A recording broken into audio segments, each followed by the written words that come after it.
Welcome to the Bear Rumble Podcast, your home for everything BHP football. Each week, we dive into the greatest games, preview what's coming next, and share the stories that make Belton Honeypath Bears football special. From legendary coaches to unforgettable moments, this is where Bear Nation comes together. This is the Bear Rumble Podcast.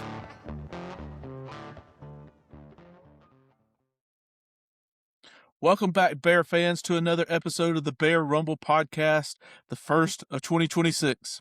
I'm your host, Kayne Evans, and Bear fans, so much has changed since the last time we dropped an episode. Today, we get to jump in and interview someone at the center of the biggest change here at BHP.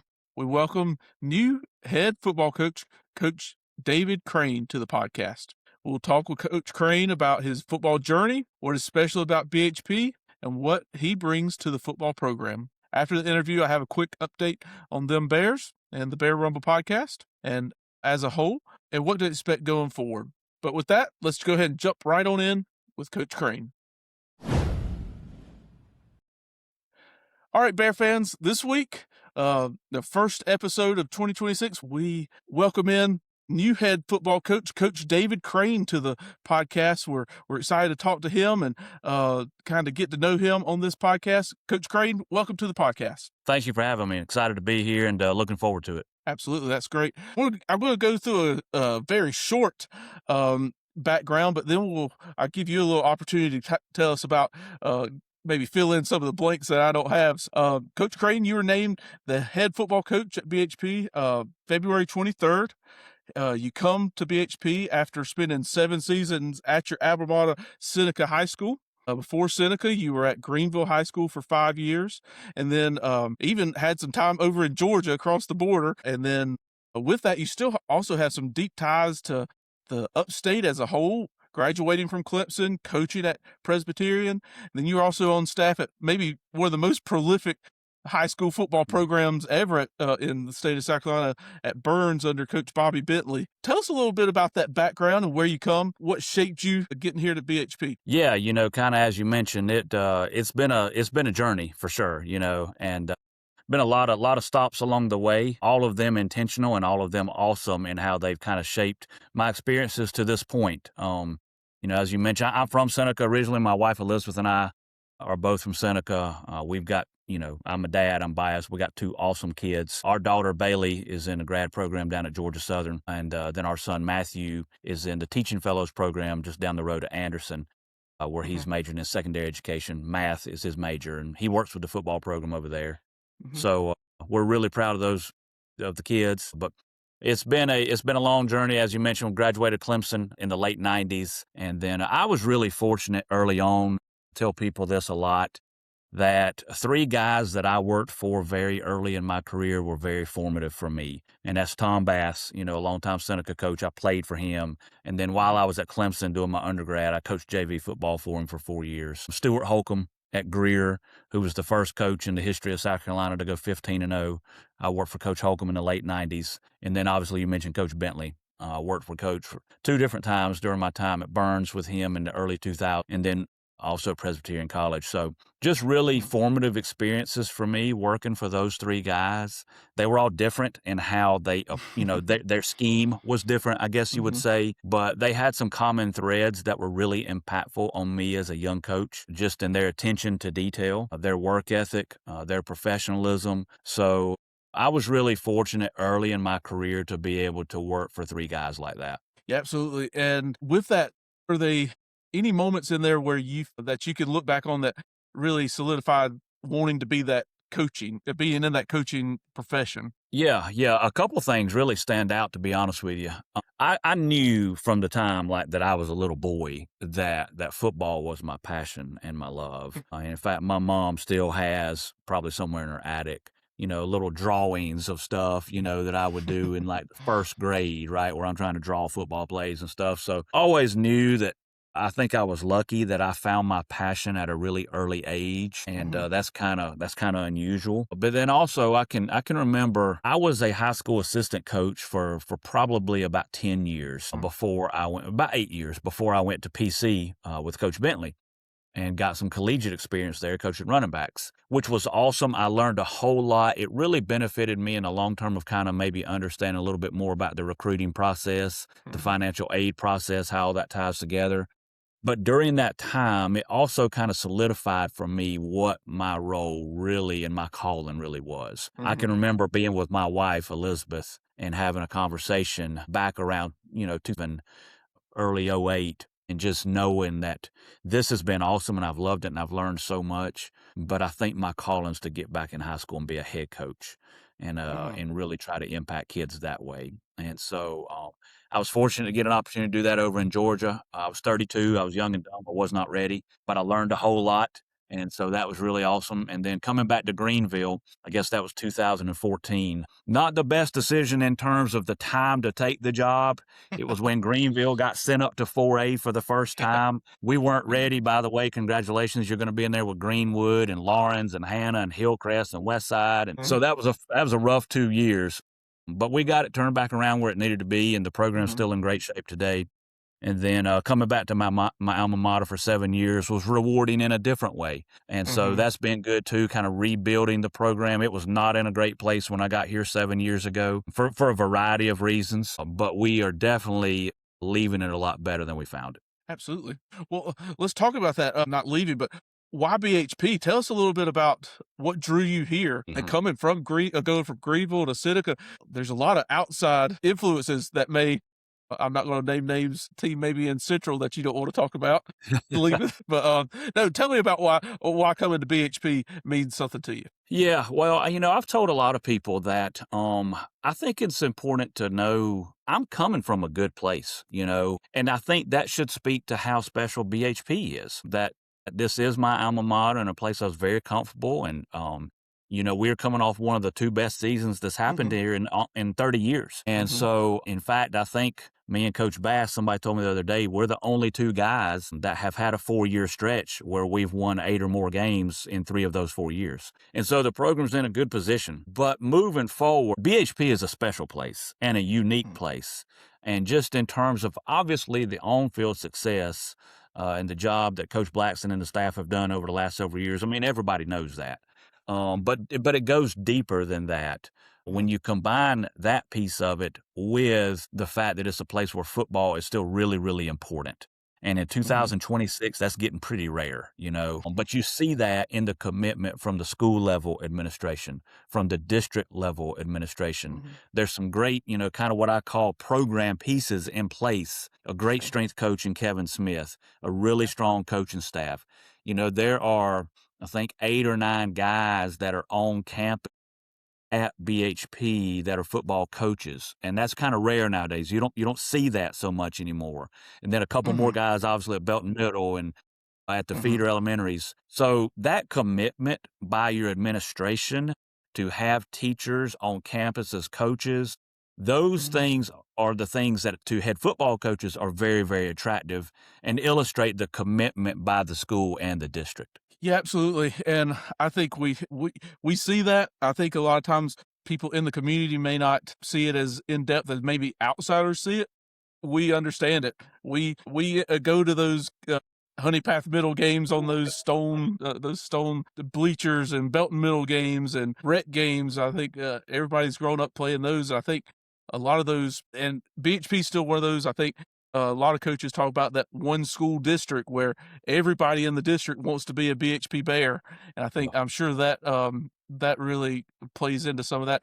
Was there anything in a defining moment between the time you decided you wanted to interview and go through that process? Was there something that really clicked in your mind that said, this could be a perfect fit for you? Yes and no. I mean, the more I got into the process and got to meet the people there and spend time with them, obviously it just reaffirmed what I thought to be true about what a special place it must be. And, I've played against BHP a bunch of times through the years, whether that was, at Greenville or at Seneca. And so, always just had a great respect and appreciation for that program. But I knew pretty early. The process for me was probably a little unusual in the sense that, I did the Shrine Bowl this past year. That was very consuming Yeah. over the course of the whole 2025 year and on into December, of course. And so, Mhm. really, when the Shrine Bowl was over with, I mean, we went right up to a few days before the game was just a few days before Christmas. Yeah. And so, coming off of that and how much time we had spent, I really kind of took a couple weeks after that to just kind of get my Yeah. thoughts back about me a little bit. But just coming right out of that kind of transition into the new year, I knew that Mhm. it was a job that I wanted to try to go after. Uh, And so, I feel very, very fortunate that I'm sitting here talking to you today. Absolutely. Yeah, for our listeners, that being on those all-star coaching staffs, it's not just showing up that week and talking to the players. It's film study. It's meetings all during the year. Sometimes the acknowledgement of your peers is a little more than some coaches could take. I know Yeah, it's a privilege, but it's a heavy weight sometimes. it is for sure. But it was a lot of fun. It was a great experience. Absolutely. Well, let's talk about a little bit. We talked about your background. We talked about your records coming out of Seneca and Greenville. Like you said, great year out of Seneca. But tell us a little bit about what you bring to the program that can't be captured in those record totals. Yeah. I think I don't really think I intended my career to kind of be like this, but it's just kind of the way it's worked out. I think because of the jobs that I've been in, I've kind of learned how important culture is and Mhm. how to grow not just your kids, but also your staff. And so some of the experiences, just to be real frank with you, obviously anybody can look at it. When we went to Greenville, the first 2 years were rough on the field. When we came here, the first 2 years, we weren't very good. I mean, I'll tell anybody that. Heck, I was the head coach. I'm the one responsible for. But we weren't good, but we knew we weren't going to be good. And so Right. we were really intentional about establishing our foundation of what our norms are, what our Sure. expectations are with the kids and with the adults. And Mhm. so I think just like anything else, because those were the situations I was in, it really forced me to grow in those areas. And so now coming into this job and this role, it's a different challenge, right? Because the on-field success is there. So Mhm. how do we maintain that while also maybe Mhm. combining some of my experiences and some of my perspectives as a guy who has been a lot of different places and seen a lot of different things? I think that I've got a pretty good idea of culture and the importance of that, of building a positive culture, but combining that with accountability as well and how important that is and how, as humans, we all function best, in my opinion, we all function best when we know the guardrails and we know Mhm. the norms and we know the expectations. So clearly defining those things, I think, is probably something, honestly, that I've got better at as an older head coach now than maybe when I started when I was 32 years old. Absolutely. Yeah. Let's talk about those. What are some of those standards that you do want to set for your players? Do you have any standards or expectations you have for BHP fans? We'll split them in. Let's talk about the players first. Your players and your Yeah, program. yeah, What kind that's of the easy standards do part. you Yeah, have for theirs? that's the easier part. I think for us, it'll obviously start with our character development, our academic program. That's something that we take a lot of pride in. You're going to hear me talk about that a lot. You're going to hear me talk a lot. Period. I'm a bit of a talker. You're probably already picking up on that. I'm a little bit wordy, but we do take a lot of pride in our academic program. We chunk the guys into different teams and kind of force them to compete there in the academic arena. We measure that. It's one of our team weekly goals that we have a 90% success rate across the board program wide that we've got to be at to hit our team goal for that week. We Mhm. incentivize that in different ways, and then we have some accountability measures in place when we don't hit it. A lot of pride in that and in tracking that data. And then also, I'm looking forward to and this is going to take some time. I know that as a guy that's kind of done this a Mhm. time or two now. You don't get all this done in the first month. Some of this will take Yeah. a year or two.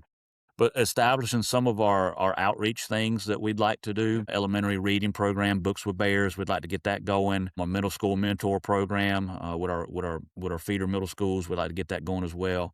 We like to try to hit a spring or summer community service project, just kind of some of that outreach and character development piece. Those have been some really impactful things that we've kind of done through the years. We've done a wide variety, whether it's Mhm. been volunteer at a food bank or, helping teachers move back into buildings early in the Mhm. school year. Unfortunately, we had a big tornado here several years ago that we participated in several tornado cleanup days. So we've done a lot of stuff like that. Sure.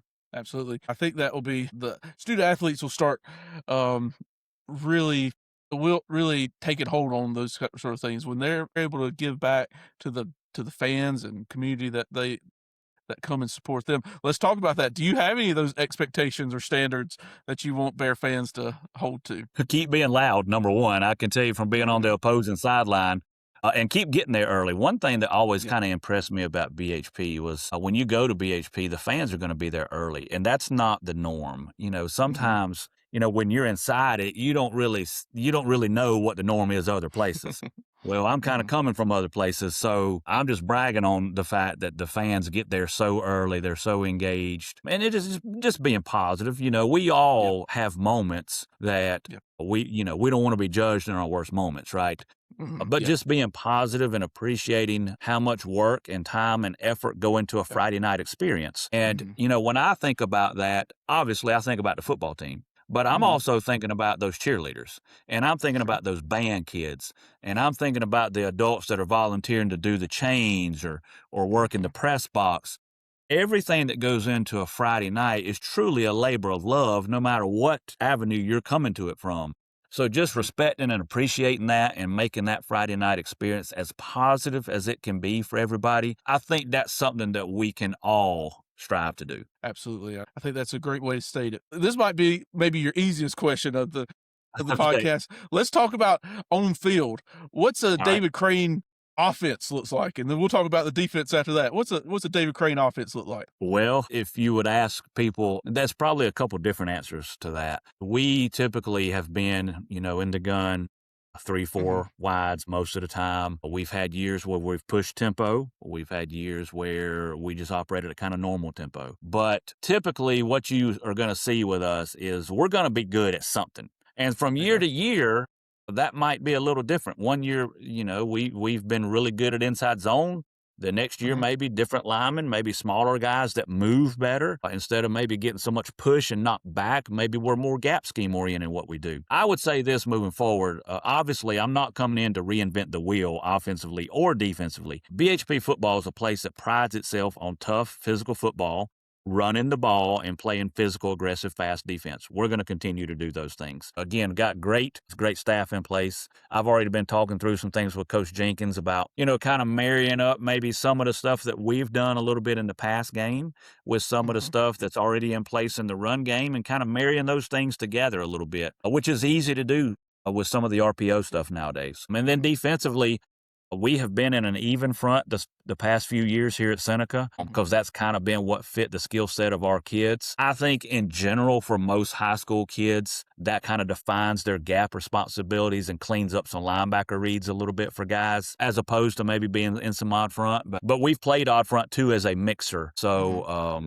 I have watched enough film to know that there are solid plans in place on both sides of the ball. Again, we're not coming in to try to reinvent the wheel, but we will pick our spots, especially offensively, to play with some pace, play with some tempo, and push the ball down the field a little bit. Yeah, I'm sure a lot of that depends on the players you have in place, what they're good at. Have you taken any time to study any players coming back or past games or anything for BHP? Yeah, I have watched some film. I haven't watched every game. I mean, and nobody has time to do all that, of course. But I have watched a fair amount of film, and I know there's some good pieces coming back. In fact, when I met the team last week and saw Ty Dubose, I said, I've watched enough film to know you know where the football is. You make a lot of tackles. You make a lot of plays. There you go. So the Sergeant kid at tight end is obviously a good player. Malachi Bowler is obviously a really good athlete. It don't take a rocket scientist to see that. There's some good pieces along the offensive line that are coming back that we're excited about. I love the way Brody Riddle plays football. I mean, how can you not like watching him,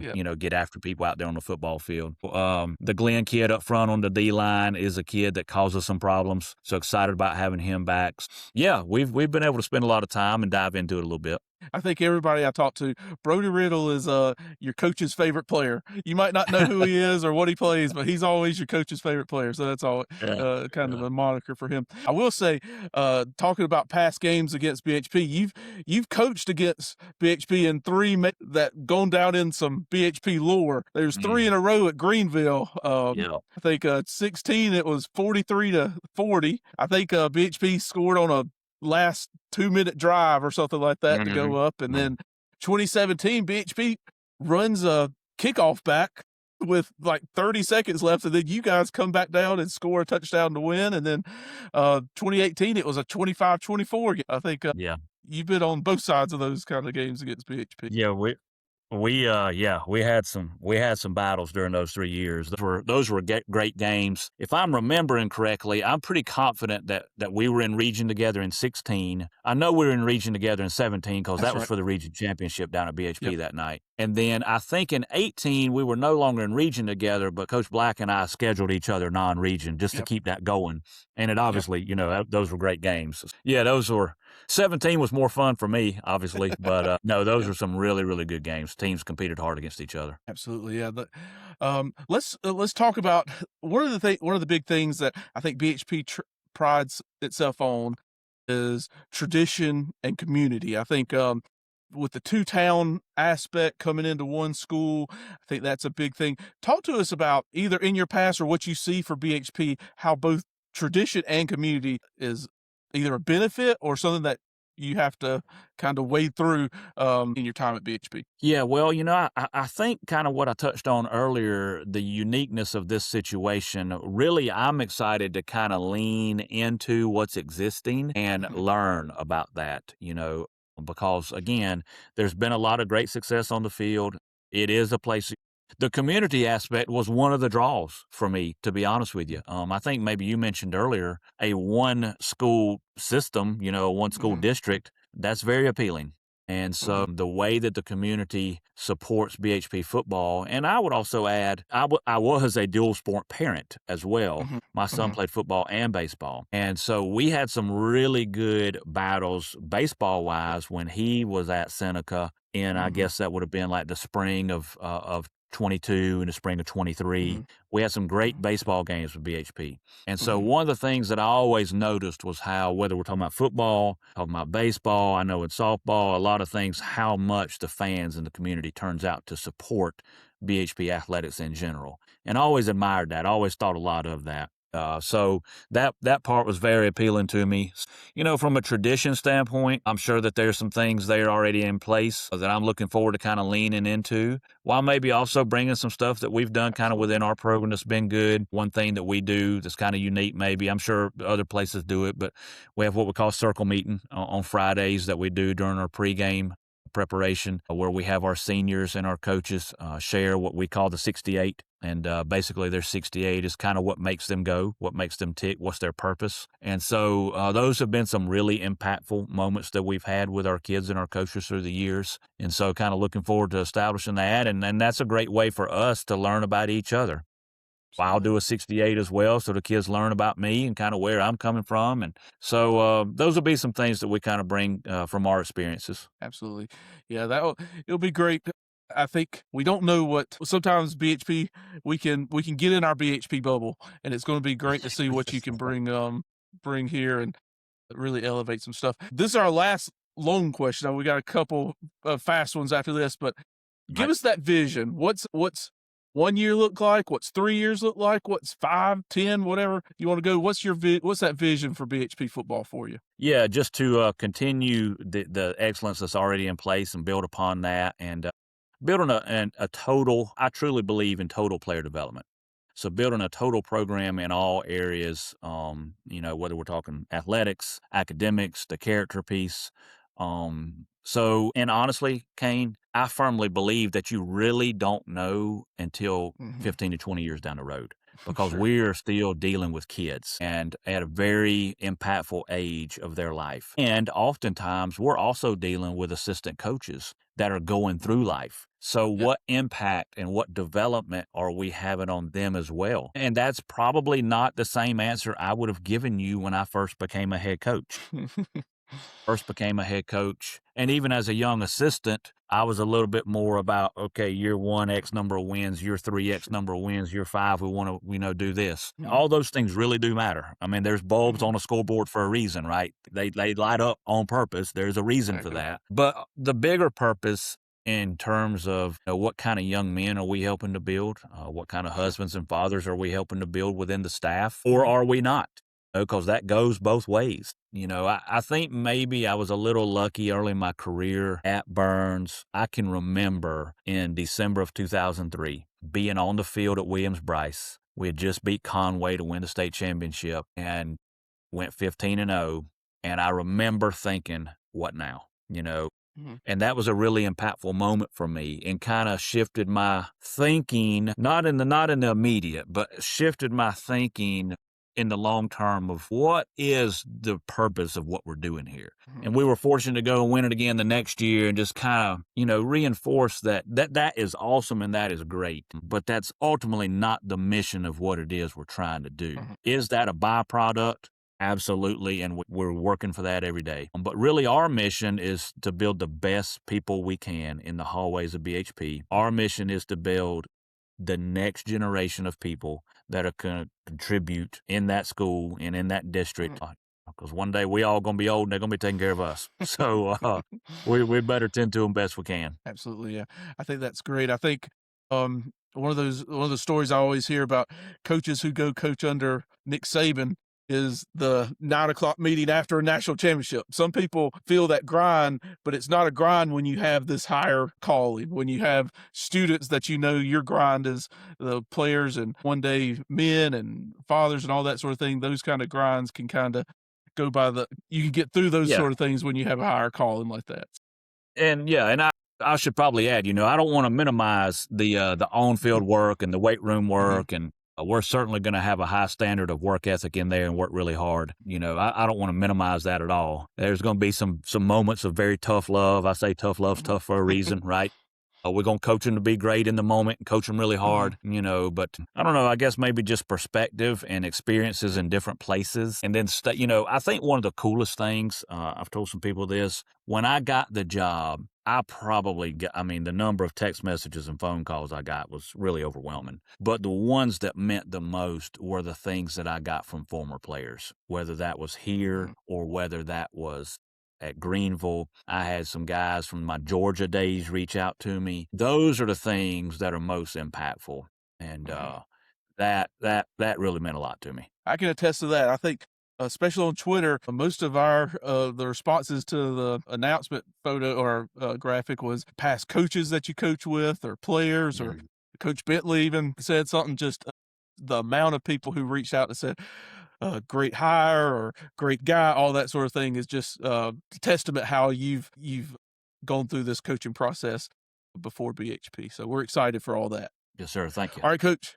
I got 5 quick ones, just a lightning round. First thing that comes to your mind, and then I'll get you out of here. All right. All right. Favorite football player, college or NFL, ever, all time? Probably Dan Marino. My mom's from Miami. I grew up a Dolphins fan. Yes, I suffer every week, but probably Dan Marino. There you go. All right. Toughest away environment that you've coached in? The old reservation at Gaffney. Went there when I was at Burns, went there as an assistant at Greenville back in like the mid 2000s. That place it can get rowdy.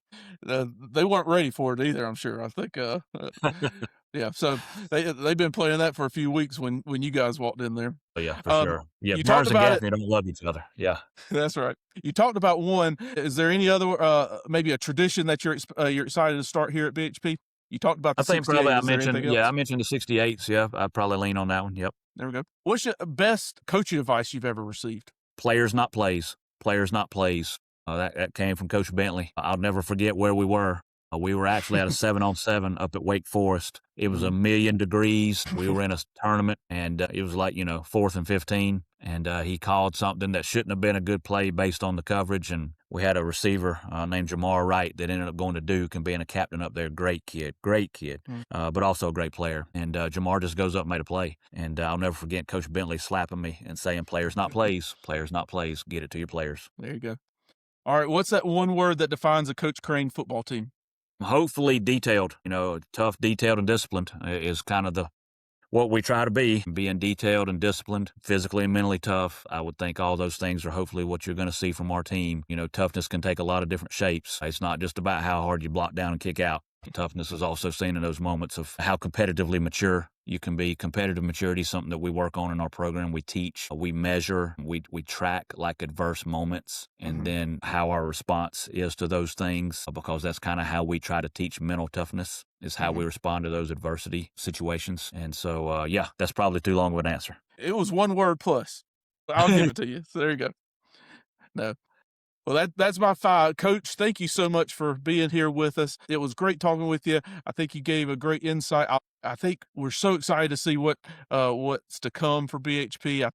The BHP football story is still being written, and I think hopefully you'll get so much support. Definitely have it from us here. So anything you want to leave BHP fans with, BHP Nation with, I'll give you the last word. Yeah, just know how excited my family and I both are to be getting there. I was telling somebody last night that I'm just ready to be there.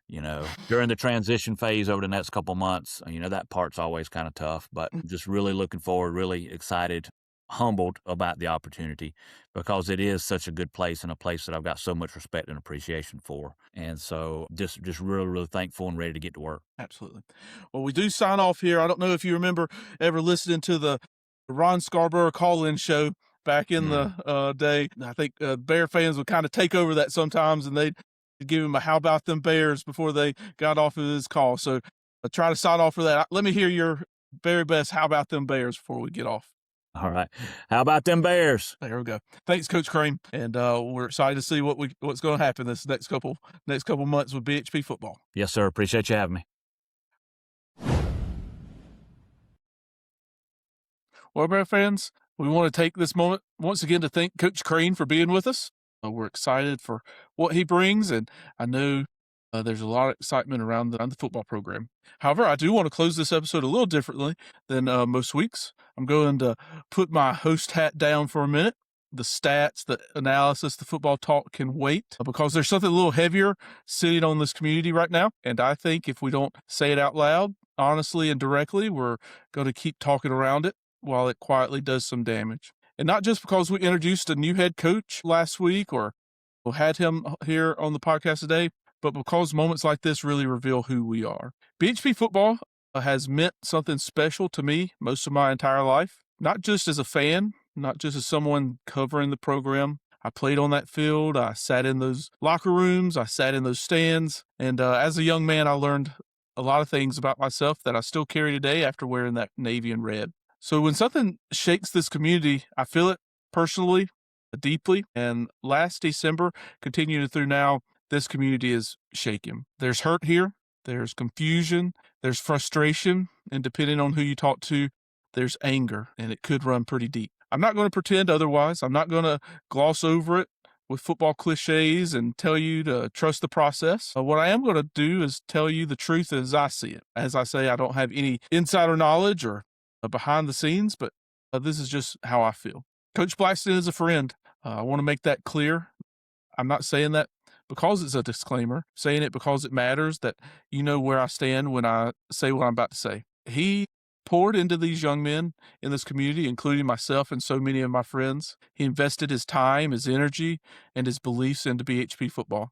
And not just him, his wife, his family, his parents, and many more did whatever was needed to support the players he coached. That is not something we breeze past. And for most places, that's nowhere near normal. His impact on players, families, and the culture of this program, that lives on. And it deserves honor. I personally honor it. I fully honor it, and without any condition, honor what he has done for this program. But honoring the past cannot become an anchor on the future. And now, there's a real danger that this community lets the circumstances of a transition become a burden that crushes what comes next before it even has a chance to breathe. We cannot let that happen. What got us here is not the burden Coach David Carne should have to carry. He did not create this transition. He did not script the circumstances. He should be stepping into responsibility, not a controversy. Every coach inherits tradition, but no coach should have to inherit division. Because what is coming? A new coach, a new season, a new chapter arrives carrying the hopes of every player in that locker room, every parent who drops their son off at summer lifting, every kid who dreams of one day wearing that uniform. And if we hand that new chapter a weight it was never meant to carry, we haven't protected this program we've wounded it. A burden of division should not weigh down the hopes of expectation. I know some of you want answers. I understand that, and for a while I wanted to demand them myself. Some of you feel like you deserve the full story, and maybe you do.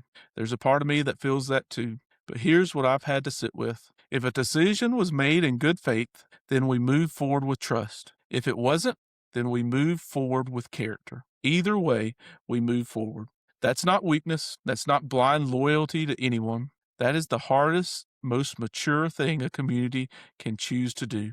And it is a choice. Every single day between now and that first Friday, it is our choice. Also remember, these players are watching us. Remember, right now, they watch what we post. They hear what we say. They feel it deeply and personally. When this community that is supposed to be behind them is fractured, they feel it deeply. They don't need our opinions now. They need our belief. And we have failed them if we let our pride in being right cost them the unity they need to be great. The name on the front of that jersey has always meant more than the name on the door of the coach's office. That has always been the standard at BHP. BHP has never been built on comfortable seasons. It has been built on people who choose to show up when it's hard to show up, who chooses commitment when comfort would have been easier, who stood shoulder to shoulder not because everything was perfect, but because they believed in something bigger than the moment.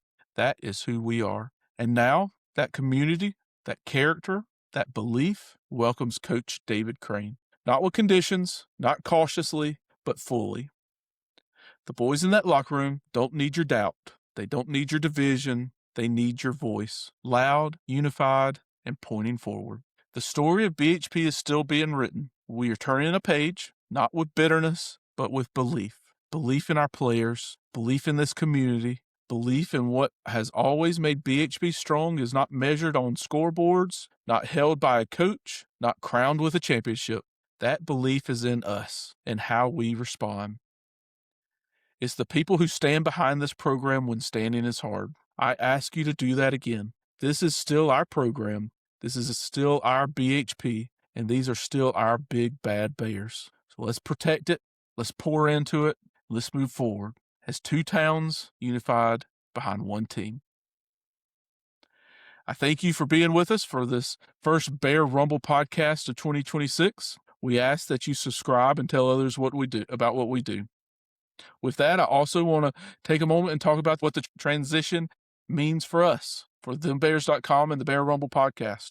Just like this program, we're in a period of evaluation and change. Our support for BHP football is in no way changing or diminishing, but what involvement looks like going forward, we're still evaluating that. We want to be thoughtful about it. We'd rather be honest with you now than create expectations that we cannot live up to later. So this is not a sign-off, not in the slightest. But what we do, when we do it, who is doing the work, is all being sorted out. And when we know more, we'll let Bear Nation and Bear fans know. We do have the first change. ThemBears.com is getting a full redesign, a new look, a modern feel built to better represent the program and the student athletes that make it special. The historical data, the stats, the Bear Tracks post, all that stays, but we bring up the look and feel up a few notches. Look for that rollout in the next couple days. Beyond that, we're taking it one step at a time. We hope you'll stay tuned, stay patient with us, and stay connected. And remember, there's only one question to ask. How about them Bears?